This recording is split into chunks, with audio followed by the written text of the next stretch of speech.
As the Dean, it is Wednesday, May 25th. I typed that it was episode 100, but that was last week. It's episode 101. We're so excited that you are here. So our normal guest host, Ryan Gray, is away having a little family vacation. So we'll miss him lots, but we're going to plod on without him the best I can. So no Instagram Live this week. So probably everybody who's watching is already watching on Facebook or map.tv. But the YouTube is usually the best place to comment. It mostly comes through on Facebook. So sometimes there's hiccups. So if you have a question or a comment, your best bet is to go to map.tv, which is the Mapped YouTube channel. That's the best way to ensure that we see your comment or question. So you can start typing those in at any time while I introduce the gang.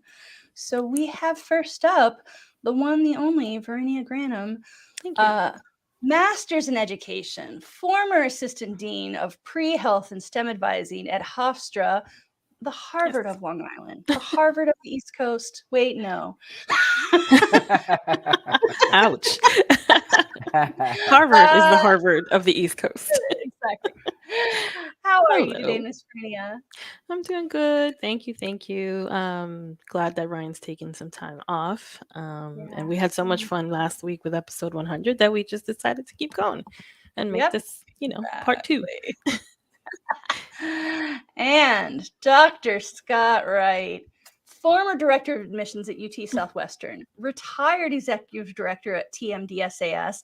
And even though it doesn't fit on the banner, part of the reason this show is called Ask the Dean is that you are also a former dean of UT Dallas. Yep. How are you today, sir? Doing well. Just anxious to talk to all these students. They're all getting freaked out a little bit because May 31st is coming up, and I'm sure we'll talk about that some throughout our session today. But I'm doing really well and excited to be here. Good. All right. And in case you don't know, I'm Rachel Grubbs. I'm one of the MAP co-founders along with Dr. Ryan Gray. I've got 20 years experience in MCAT and pre-med process advising. So we're all here to help.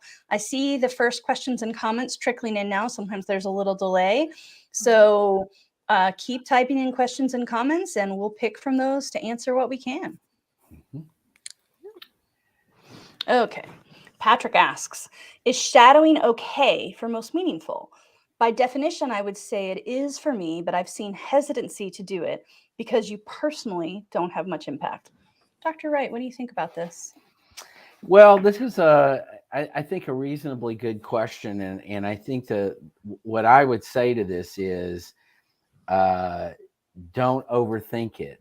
I know that that's a big surprise to many of you out there, although we say that frequently.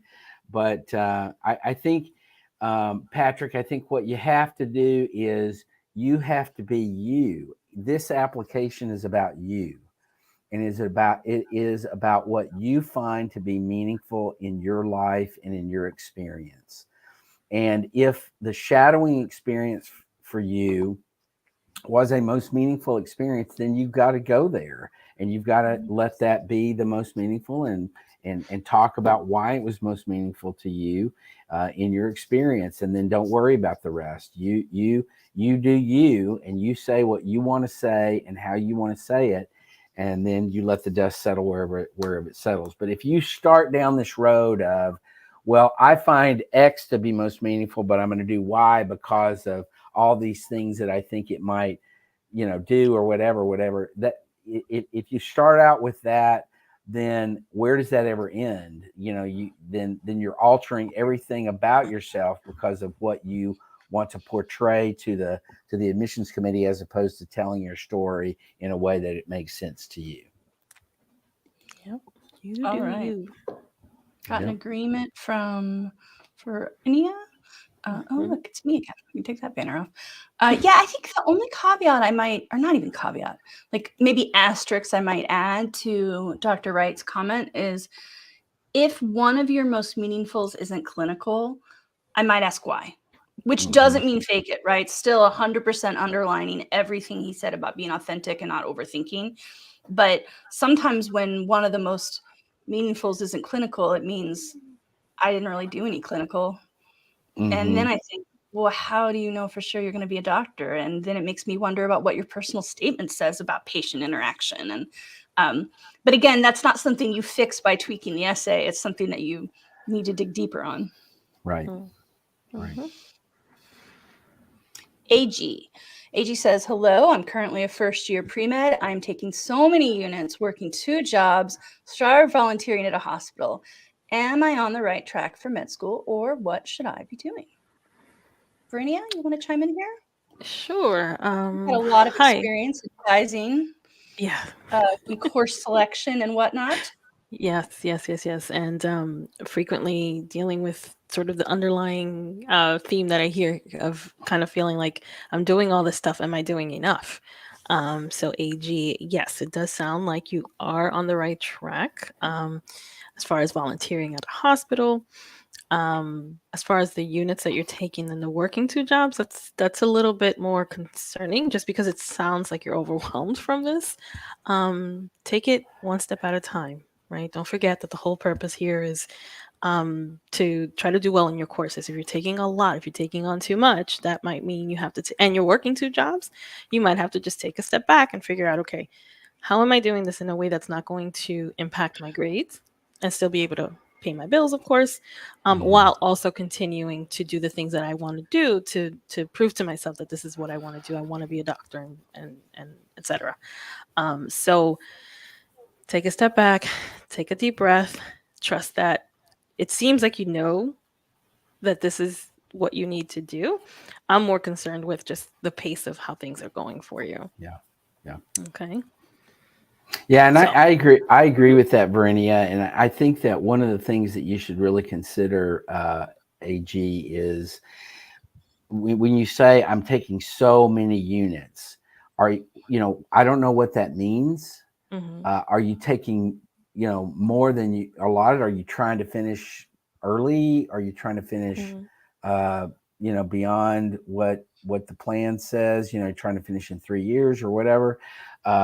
If you've got some flexibility, it would seemingly be there where you could maybe take next semester fewer units, still be full-time student, all that. But, I see some of these students that are taking, 19, 20, 21 hours of coursework. And I'm thinking, why are you loading this up so much? And is it going to be detrimental to you in the long run? I agree with Varinia about the concern about you really doing a lot. And so just be careful that you don't get burned out. Yep, absolutely. Cool. All right. Aline the Bean. Aline. I love your name. It makes me so happy. Hello. I've heard the term fluff, I'm doing finger quotes for the listeners, in the pre-med community, and was wondering if you could discuss what makes an activity fluff. Is it the number of hours, the time frame, both? Maybe something else? What do you guys Good think? question. It's a good question. Most students don't take the time to kind of figure out what that means. Right? And so fluff, Aline, is this idea that you have to fill in these 15 activity slots for AMCAS, right? And so if perhaps you haven't done as many things, you kind of try to stretch out what you've done just to kind of like stuff your application and fluff it up. That's one way of looking at it. So you'll take shadowing experiences, for instance, and list them in 3 or 4 different slots when really they really can all be in one activity slot. It's also the type of activity, right? There's no rules around this, but you do want to show that you have engaged in activities that developed your leadership skills, developed your patient interaction skills, your hobbies, things that were fun for you, that you're at, or, things that you did to develop, communication skills. Those are valuable. Things like I volunteered for an hour at, cleaning up a beach or something like that. That's a little less, I don't want to say impactful because it is helpful, but it's not really showing what you gained out of that experience, right? So you have less to kind of share about what you gained out of that experience. So it's a combination of things. It's the type of activities, the amount of time spent, and your purpose for sharing that. When you're writing your activities, when you're writing about your activities, thinking about your activities, think about how is this going to develop me as a future candidate. Yeah. And I would add to that I think that in my experience, I don't see a whole lot of fluff. I don't recall over the years in seeing applications a lot of what I would consider fluff stuff. And I would also say, Aileen, or how do you pronounce your name? Aileen? What do you think? Aline, We were saying Aline, and I guess we don't know for Aline. sure. Yeah, But whatever. because of the Anyway. bean, I assumed it reminded. Yeah, Aileen, what I would say is the fact that you asked that question leads me to believe that you're not one that's going to need to be concerned about fluff. Absolutely. Yeah. All right. Does hospice, Nadeem B says, does hospice volunteering count for clinical experience? Would that plus some clinical research be enough for clinical experiences? It's always time for at least once per Ask the Dean. Is it clinical? How much clinical is enough? Yep. Right. Yep. Who wants to handle? Is it clinical? Oh, you know what, Veronica? Can you put that one back up just so we can make sure we cover the whole thing? Thanks. Yeah, I mean, I think that hospice volunteering generally is clinical. You're dealing with patients. Remember that it doesn't depend on the setting. Clinical could be in the hospital setting. It could be in a clinical setting. It could be a clinic. It could be in a hospice in somebody's home. It could be, anywhere, really. And so I would say definitely hospice volunteering is clinical, and I think, but I would say the second part of your question is, would that plus some clinical research be enough clinical experience? I think maybe not. I think that I would like to see you have some clinical experience in a healthcare setting as well, in a hospital, in a clinic. Volunteering hospice is clinical, but it is outside of the environment that I think you need to experience. So I would say look for getting into a clinical setting to do some clinical experience also. I think you would benefit from that, and it would say to the admissions committee that you really do get what the environment is like, and I think that's important. Cool. Yeah, absolutely. All right. Got another comment or question? Idris, hi, I wish y'all have a lovely day. Thank you. So far, so good. Do current nursing students get an advantage when applying as a traditional applicant over other? Varinia, what do you think? I'm afraid not. I'm afraid not. You may have had a lot of clinical experience, right, working with patients, but that doesn't necessarily set you aside or give you any additional advantage, right? They're looking at your application holistically. They're looking at, obviously, your academic preparation. They're looking at your other activities. So just by virtue of being a nursing student or having had that experience, it does not give you any sort of additional advantage. Yep. But yeah, good on you on having all that clinical. That's great. Yeah, for sure. Absolutely. Okay, Elena. Will medical schools look down on my application because I went to a community college for 2 years? My short answer is, if they do, you don't want to go there. Right. Because that makes them snobs who don't get about affordable education. Yep. Yeah, a few may. The more serious answer, I was serious before. It used to be that community college had a fair amount of stigma, and that's going down. More and more schools are accepting community colleges, especially for prereqs, because a lot of people will do just the 2 years and then move on to a 4-year new university. It is better to do community college before 4-year and not the other way around. Yes. But again, you can look on med school websites and see whether or not they accept it. If they say yes, take them at face value. Don't second guess it. And if they say no, don't waste your money applying there. And also, if they don't want you because you needed affordable education, like, man, I mean, be glad, right? They're doing you a favor by telling you that. And I know we often think, I just really want to get in, but you got to find a place that lets you be you. Yeah, Absolutely. Totally agree with all that. Well, thanks. All right. Yuri. Hi. What do you recommend, an SMP or a Postbac?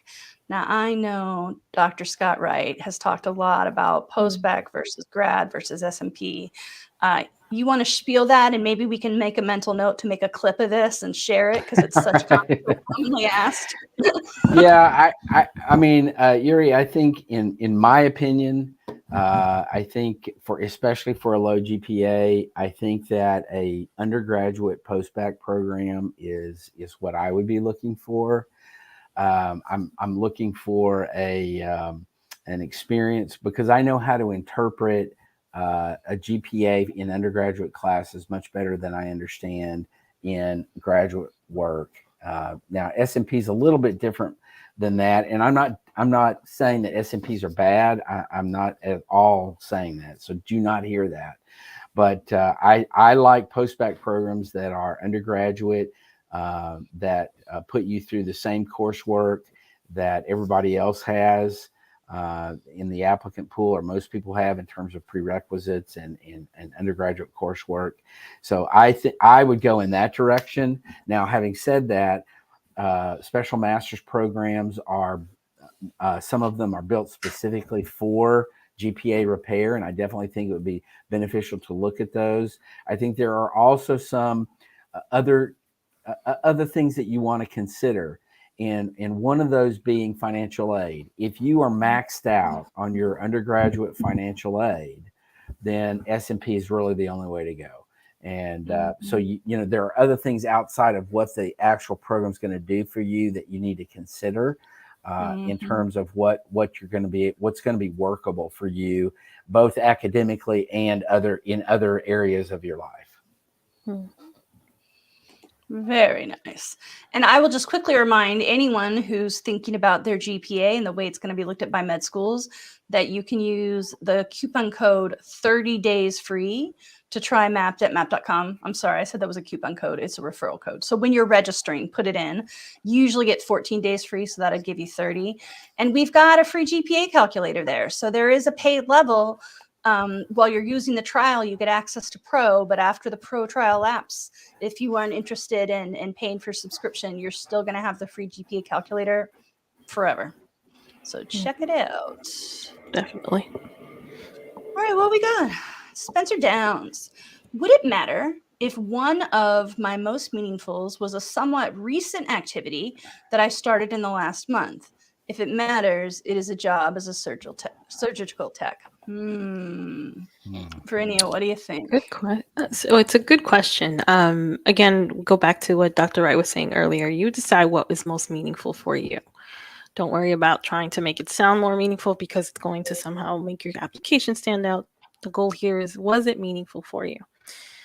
Having said that, in a month, compared to an activity that you've done for a longer period of time, you do have to wonder, have I gained enough insight from this experience to say that it is a most meaningful? That could happen. That could happen in a matter of just days of being there and being a surgical tech and seeing things every day and kind of having your hands in there. Absolutely. It could happen. But also there's also the possibility that looking at it, you could say, well, you've only done this for a month. But don't worry about that. At the end of the day, what you need to focus on is, why is it meaningful, and why was it meaningful for you? Yeah. Good. Veronica's looking. There we go. Okay, Ms. Ashley, is it okay to use the same secondary responses for schools with similar questions within the same state, i.e. Texas? Now we can all answer this, but I feel like our native Texans should get to. Yeah, thank you. Absolutely, it's totally appropriate. There are, as you point out, Ashley, many very similar questions on secondary applications across schools. Probably a very good example of that is a COVID question. How has COVID affected you in your activities, et cetera? And the medical schools are not going to see your secondary responses from one to the other, and so no problem on just but make sure you answer the question appropriately. You may have to tinker with your answer that you've transferred from another school to make it fit the actual question. So just be very clear what the question is and what your answer is, and make sure that it directly addresses the question. But yes, that would be a very common thing to use very similar language, if not exactly the same language, from one school to another. Yeah, my general rule of thumb is you probably don't want to just copy and paste, but you might be borrowing a lot of sentences from yourself. Yep. And That's proofread. right.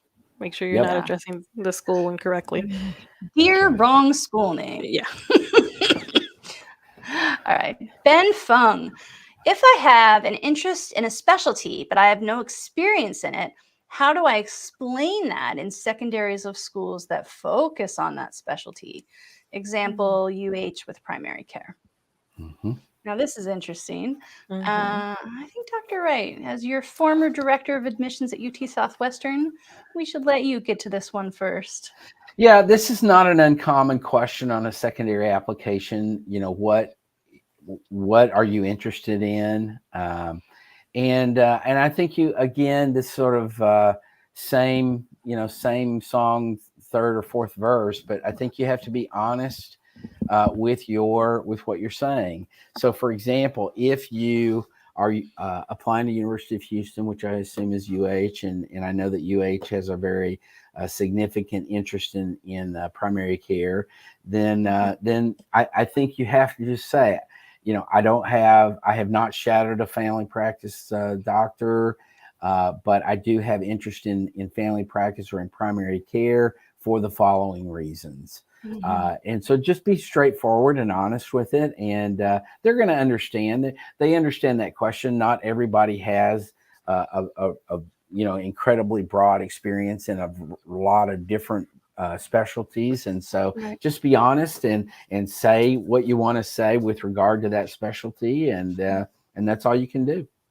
Yep. I agree. Got lots of agreement. Oh, look, we got I don't know. I just clicked that by accident, but look, we're all tall and narrow. In my dreams, Rachel. I know, right? I just need to add an extra foot. Tall and narrow. I think Manny from Modern Family said I'm at my goal weight, but I'm not at my goal height. Yeah.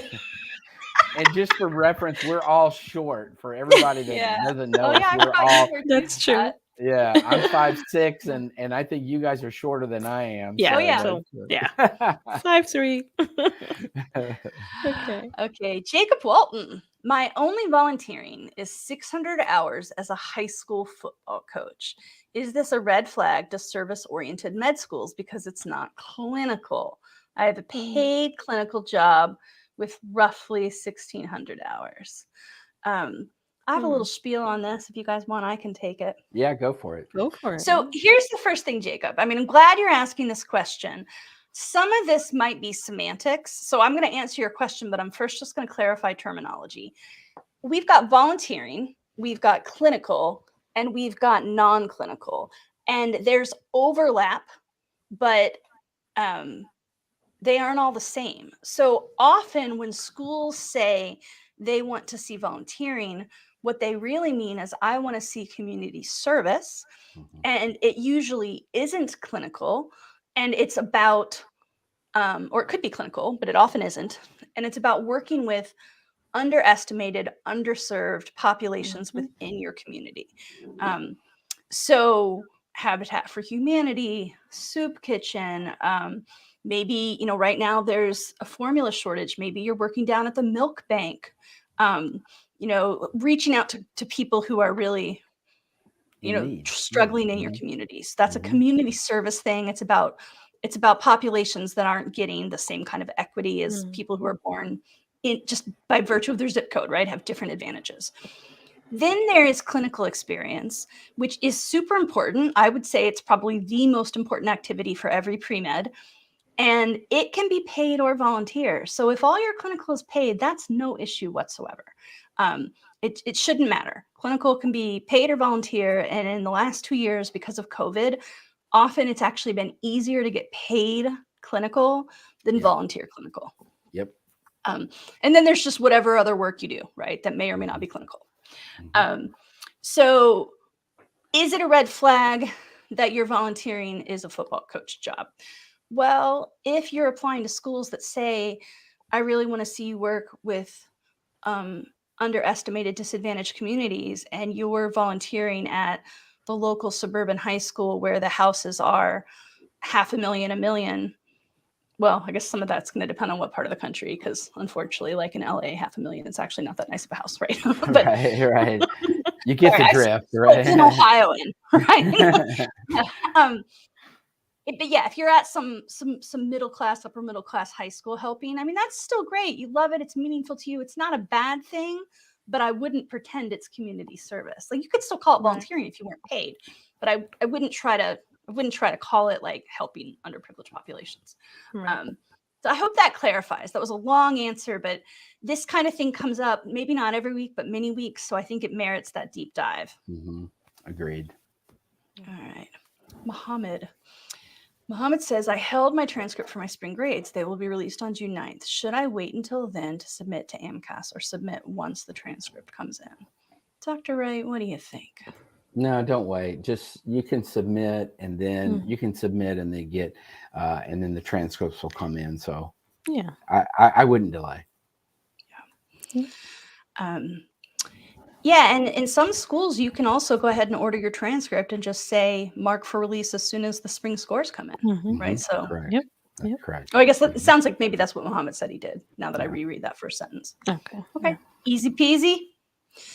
Albert Andy, for the verification purposes, can I choose one school and add schools later and get secondaries without any delay? I'm not sure what he means about the any delay part, but yeah, you can do that. Choose one school that you would be, of course, willing to attend if you got accepted, to get yourself in the queue to get verified, and then add schools later. Yeah. Yep. Absolutely. So I guess, to Vernia's point, if you add schools later, of course, you're only going to get those secondaries after you add them. Right. So it kind of depends on how late you add the schools. Yeah. Don't add them too late. Yeah, you're right. Yeah. And then this is not explicit in your question, Albert, so I'm making a leap here. But if you're doing this because you're really busy with something else, maybe, for example, retaking your MCAT or taking your MCAT for the first time, what I would advise you to do is act like you submitted all the schools and pre-write all the secondaries for all the schools you're going to do. Because people who are submitting next week, and I haven't said this yet this week, so you do not have to submit Tuesday, May 31st. Anytime in the first week is fine. Usually the first week, AMCAS is riddled with bugs anyway. So if you try to submit on Tuesday, it may or may not even go well for you. So don't sweat that. First few days, golden. But the people who are submitting next week may well be verified before AMCAS even transmits to med schools. So they know they're not getting their secondaries until late June, early July. But if you start adding schools, say on July 7th, you might get a secondary almost immediately. And once you get it, the clock starts ticking, and the goal is to get that turned around in 7 to 14 days, because med schools see that as a sign of interest. So lots of people play this game of one school now, others later. We are totally fine with it. I just want to make sure you understand that you still have an obligation to turn those secondaries around quickly. And I think we've got a banner for it. I'll see if I can throw it up. secondaryapps.com is where all of our secondaries live. It's somewhere in here. Maybe Veronica will find it before I do. Anyway, secondaryapps.com. Yep. Or if you are a MAP member, you can just go to MAPT and then the med school section, and they're also there. And just start pre-writing those secondaries. Yep.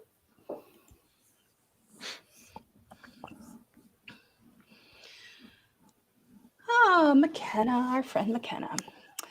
My TMDSAS apps won't be submitted until July with my new MCAT score. Should I expect a delay in possible interview invites, since they may review apps that were complete before mine? And again, we can all answer this, but let's let our Texan handle it, since he is the former executive director of TMDSAS. So what I would say, McKenna, on this is you can submit TMDSAS before your MCAT score is ready. I don't know that it's reasonable to necessarily delay unless you're thinking that you might not submit depending on what your MCAT score is. In that case, then that changes the dynamic of it a little bit.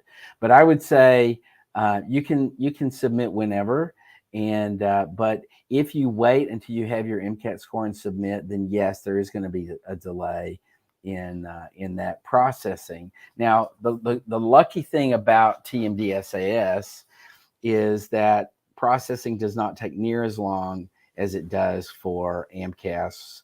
I think what you're going to find is, AMCAS is, 3, 4, 5 weeks, sometimes longer. TMDSAS is typically about a week. And so that's a good thing. And so that may delay interview invites a little bit, but now what's going to happen at the med school level is you're going to go into their queue at whatever point you came in. They're not going to push you to the front just because you had your application in early and you were waiting on that MCAT score. Now that depends a little bit on whatever procedures they have at that medical school, and they may have a procedure for that. But I would say in general, I think you have to consider that it may delay it a little bit. And then McKenna has a follow-up. Oh, can we put that follow-up from McKenna back? There we go. So just because it's part of the same question. If I submit with my initial MCAT score, will they review it without considering that I am retaking? Most of the medical schools, if they see that you are retaking the MCAT, are going to wait to review you until they have the new MCAT score. Yep. All right. Veronica, if you've got one queued up for us, we will gladly take it now. Okay, so Rima says, if you have volunteer and shadowing experience with different specialty, but your PS talks about just one because of a smooth transition of essay, does that reflect your interest in one specialty?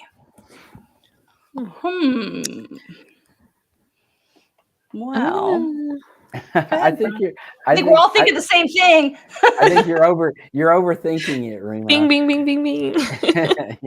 Don't overthink it. Yeah, don't worry about it, Rima. They're not going to think that. You can't have. Yeah, I guess one thing I'm wondering is, are you talking a whole lot about just one specialty in your essay? Because that mentioning it like, oh, I was specialty in so-and-so at a dermatology office, because that's leading you to a story, that's great.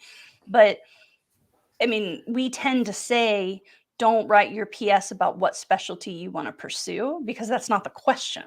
The question isn't, what kind of doctor do I want to be? The question is, why medicine? So I definitely agree with Scott and Varinia, don't overthink it, but I would say don't overthink. I mentioned one over another, but if your whole essay is about, I want to be an ophthalmologist and that's the only kind of doctor I want to be, we're getting big head shakes. Don't want to do that. That's something that you might want to consider revising, because it's just not on prompt. That's not the question. Right. The question is, why medicine? Right. That's right. Brittany. Okay. Brittany says, I currently attend one institution and I'm taking online courses through 2 different institutions. These online courses are my retakes. Will this be a red flag to medical schools? Varinia, what do you think?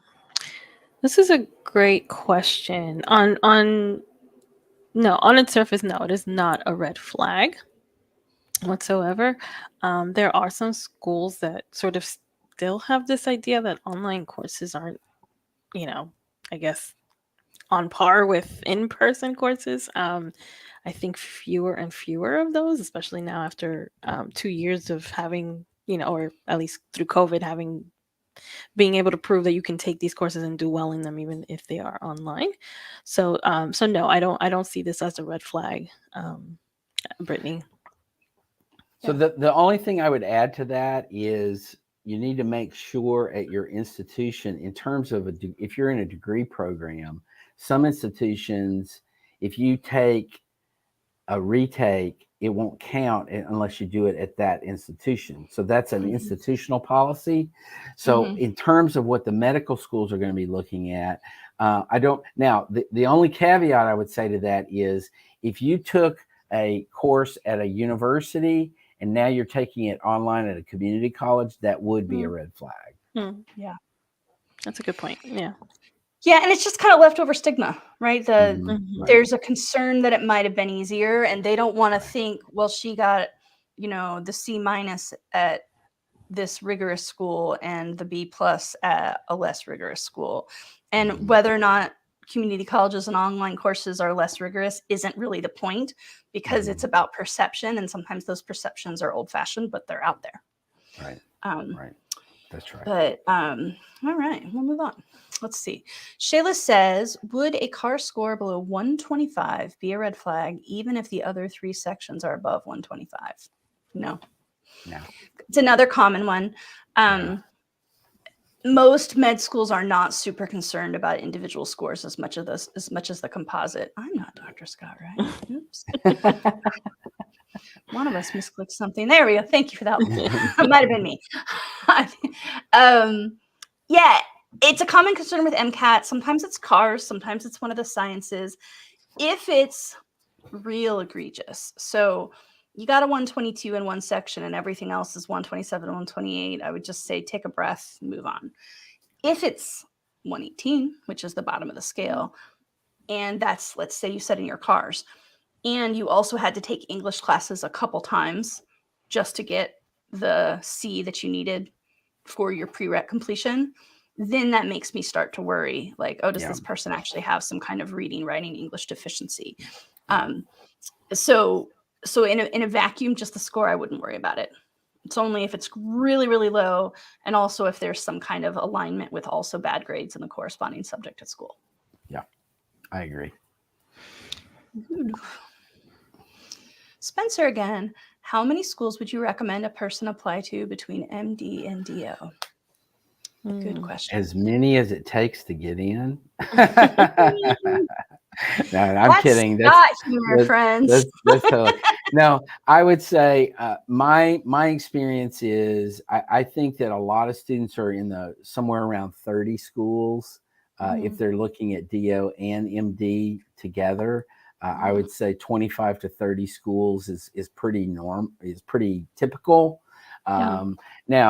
Now, what I worry about is if you get too many more than about 30 or maybe even up to 35 or 40 schools, if you get that many, the logistics of just the secondary apps alone becomes challenging, and so that's where the pinch comes in for that. So just be aware that the more schools you add, the more secondary apps there's going to be.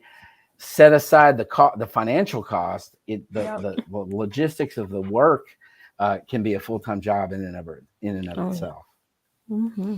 Yeah, I want to put like a million different tickers up, right? So there's appexpenses.com.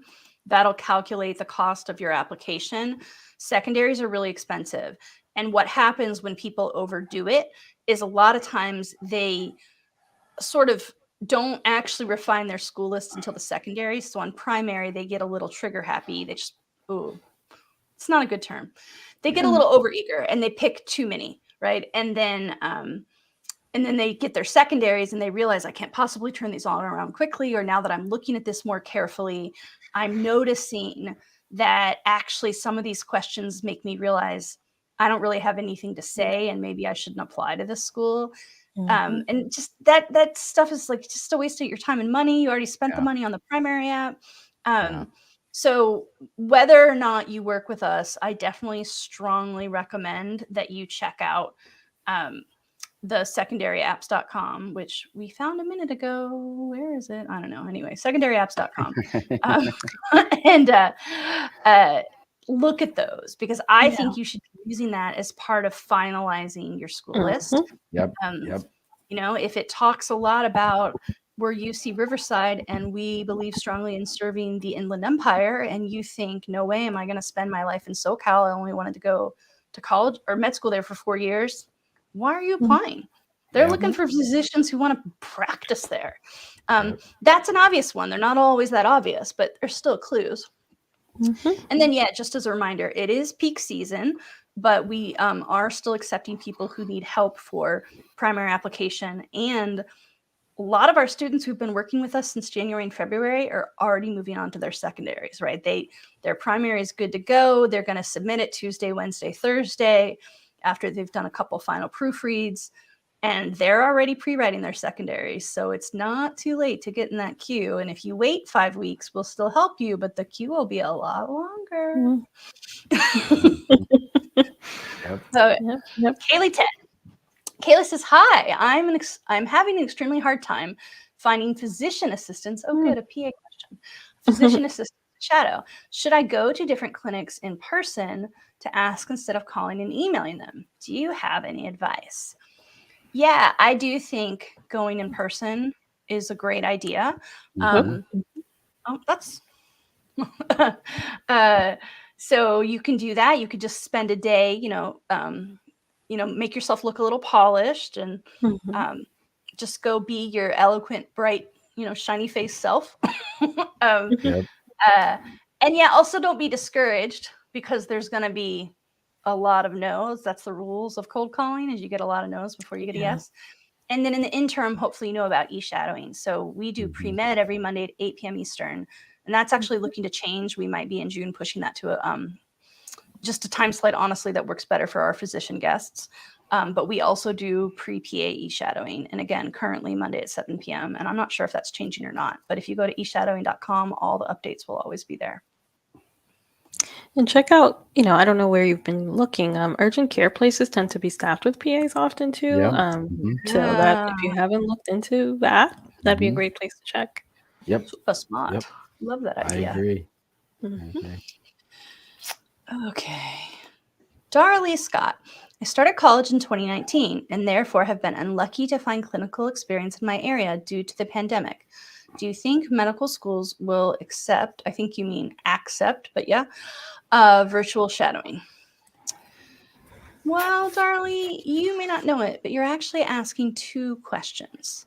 I spieled about this a little earlier, so maybe someone else can take a crack at it, because sometimes just hearing this from a different voice will clarify it. Varinia, you want to chime in? Sure. Sorry, there was a loud airplane flying over. So the concern, I guess, that Rachel's implying here is, yes, you started right as the pandemic shut things down, but hopefully you were able to get involved in, other activities, and haven't waited just until now to start looking. They will accept virtual shadowing, but it's not ideal, right? You want to have more than just virtual shadowing. So maybe potentially thinking this is not the right time for me to apply yet. Let me just spend some more time as things are slowly opening back up again, trying to gain more clinical experiences. Don't rush into this. Definitely don't apply with just virtual shadowing as your experiences. Take some time to still try to get out there, knock on doors, go in person, to get opportunities to get more patient care experience. Right. I was going to throw a quick banner. So just to clarify, clinical experience and shadowing are not the same thing. Now, on AACOMAS at TMDSAS, they actually just lump it all under healthcare. But since most of you are applying to AMCAS, even if you're also applying to other applications, I want to make sure you know clinical experience is one thing and clinical observation is another. So clinical experiences, I personally interacted with the patients in a way directly related to their healthcare. Clinical observation is shadowing. I didn't interact with them much. Maybe I said hello, maybe I held their hand, but mostly I was watching the doctor. And I say here watching them do direct care, but also the benefit of shadowing a doctor is you see the stuff away from the bedside, away from the table, the patient room. You can see them, haggling with insurance companies and having to do all the notes, and it's the job isn't all patients. And that's one of the reasons that even if you have clinical experience, we recommend you still get clinical observation, because then you can see the rest of the position, rest of the job. Mm-hmm. Yep. All right. Ooh. Oh, it took me a minute, but I see Scrooge McDuck. Woo. Yeah, I didn't know New how to read that pre-med at first. student planning ahead for the MCAT. Are the Prerec courses the only ones you need to have the content understanding? Do you need all of them, or also some electives like physiology? Oh, I see. You're asking, I think, are medical school Prerec courses the same as MCAT prerequisite or recommended courses? Mm-hmm. And Mm-hmm. it's interesting because sometimes there's a ton of overlap, but sometimes it is a little bit like a Venn diagram, right? Where there's some stuff that med schools want, like, for example, calculus, some med schools still want, but you don't use calculus on the MCAT. Now, statistics, most med schools want, and that is going to help you a lot on the MCAT. Yep. So the basic prereqs for med school are a year of biology, 1 year of general chemistry, or sometimes called inorganic, but usually it's just called chemistry. 1 year of organic chemistry, which you might call OChem or Orgo, depending on the part of the country you're in. At least a semester of biochem. That is newer, like in the last 6 or 7 years, has become really important for the MCAT. A year of physics. Those are prereq courses for the med school. Now, you'll find that second semester of organic chem and that second semester of physics don't come up on the MCAT a ton, although it does some. And then also there's the other stuff, right? There's psych and sociology. A lot of people say if I take upper level bio, like physiology or, those things help you, and they certainly help you in med school, right? The more upper level bio you have, probably the more ready you're going to feel for med school. But besides the biochem on the MCAT actually tends to trick people who know more than it's asking. The MCAT is very shallow. So you don't need to have a full complement of bio major knowledge to do well on the MCAT, because some of those extra courses are just going to fill your brain with stuff that the MCAT's ignoring anyway. Yeah.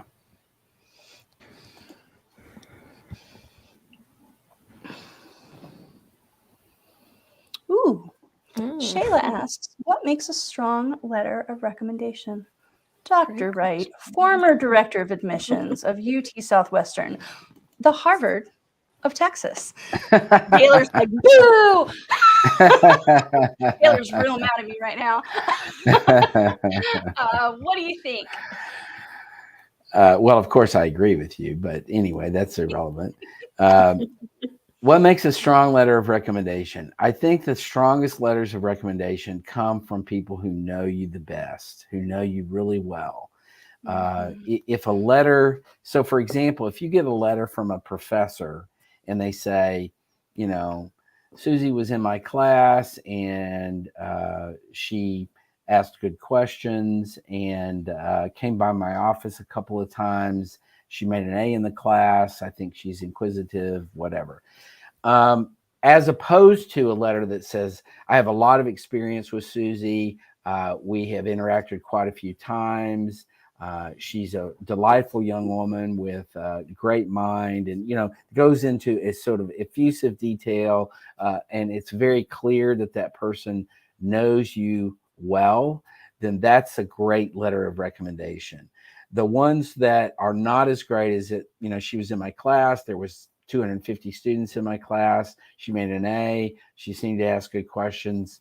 That doesn't really give a whole lot of information. So the more detailed they can be about you and who you are and what you're all about, the better the letter's going to be. Great. Agreed. 1:55 Eastern time. We probably have time for one more. Yep. Sure. Oh, KTSJ is 30 years old, too old to be a doctor. Absolutely not. You pursue that dream. Yep. You absolutely. Do you, as Dr. Wright said. I would say, and I just make this comment to you, two examples. I currently have a student that I'm working with that will be applying this year who is 50, in his early 50s. And then I recall one year when I was at UT Southwestern, we had an applicant who was 50 the year she started med school. Wow. She was the president of her class all 4 years. She did extremely well in the curriculum, graduated, went to residency, is now out practicing medicine. And she was 50 years old when she started. Amazing. So 30 years old is not too old. KTSJ, you go for it. You Definitely do not. you. Definitely. Yeah. So we also do Application Academy, which is group advising, and it's closed for this cycle, but we'll, be opening it up again in the late summer, early fall for people who are applying next May. Because of course, if you're applying next May, ideally you start in January. So plan ahead, those of you who want to start med school in 2024. But so in that group advising, the first week we were just doing a lot of open Q&A, and so many introductions from students started with, well, I'm the only one here who's, and then they would say a parent, married, 26, 36, 46. I don't know why I'm picking all sixes, right? And so finally, in our little private Facebook group, just for the Academy students, we started a thread that was like, I'm non-traditional. And there were so many people in their 30s and 40s that some of the late 20 non-traditionals were like, am I cool here? Like, do you guys, can I play with the other adults? And you're all adults. But and of course everybody was really kind and like, yeah, the more non-traditionals the merrier. But we had 20 somethings worried they were too old, and then there were people 20 years older going, I'm not worried, let's do it. So yeah, just it's never too late. If you feel up for it, then do it. Yep, there you go. All right, I think that's going to bring us to a close. Thank you for the reminder. I see the little banner ticker. So we do this every week, Wednesday, 1 p.m. Eastern. The best place to watch is mapped, mappd.tv. It's the Mapped YouTube channel. And next week, Dr. Gray will be back. We've missed him a lot, but we had a lot of fun. Absolutely. And for those of you that also watch Friday Instagram Lives with Dr. Gray, again, he'll still be on vacation, so there won't be one of those this Friday, but we'll be back to normal next week. So keep visiting, keep asking those questions. Yeah. And keep up the good work, everybody. You're doing great. Yes. Yeah. Bye.